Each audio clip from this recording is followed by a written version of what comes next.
সম্প্রতি ভূমধ্যসাগরে জলদস্যুরা ২৩ নাবিক সহ জিম্মি করে বাংলাদেশের জাহাজ এমভি আবদুল্লাহ। ১ মাস পর মুক্তিপণ দিয়ে জাহাজটিকে উদ্ধার করা হয়। তবে একদিকে সোমালিয়ার জলদস্যু, অন্যদিকে হাউথি বিদ্রোহীদের কারণে ক্রমশ অনিরাপদ হয়ে পড়েছে সমুদ্রপথ। বাংলাদেশ সফর করছেন সমুদ্র নিয়ে কাজ করা জাতিসংঘের ইন্টারন্যাশনাল মেরিটাইম অর্গানাইজেশনের মহাসচিব। বৃহস্পতিবার পররাষ্ট্র মন্ত্রণালয়ে এক আলোচনায় অংশ নেন তিনি। এ সময় সাংবাদিকদের প্রশ্নোত্তরে তিনি জানান, জলদস্যু ইস্যুতে আইনগত পদক্ষেপ নেয়ার কোনো ক্ষমতা নেই আইএমওর।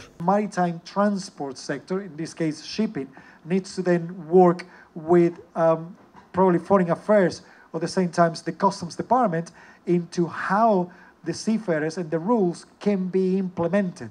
অনুষ্ঠানে পররাষ্ট্র সচিব বলেন, কার্বন নিঃসরণ মুক্ত সমুদ্র গড়ে তুলতে বাংলাদেশ আইএমওর সব নীতিমালা মেনে চলবে। As a category C council member of IMO, Bangladesh will remain engaged while formulating maritime related national policies, strategies and guidelines. Bangladesh should remain mindful of IMO's policy guidelines and frameworks.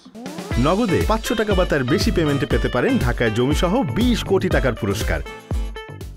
বাংলাদেশের শিল্প প্রতিষ্ঠানের মালিকরা ইতিমধ্যে জলবায়ু বান্ধব জ্বালানি বিকল্প এবং জ্বালানি দক্ষতা নিয়ে কাজ শুরু করেছেন বলে জানান পররাষ্ট্র সচিব। Industry leaders have already started working on climate friendly fuel options. Tajwar Mahmud, সময় সংবাদ, ঢাকা।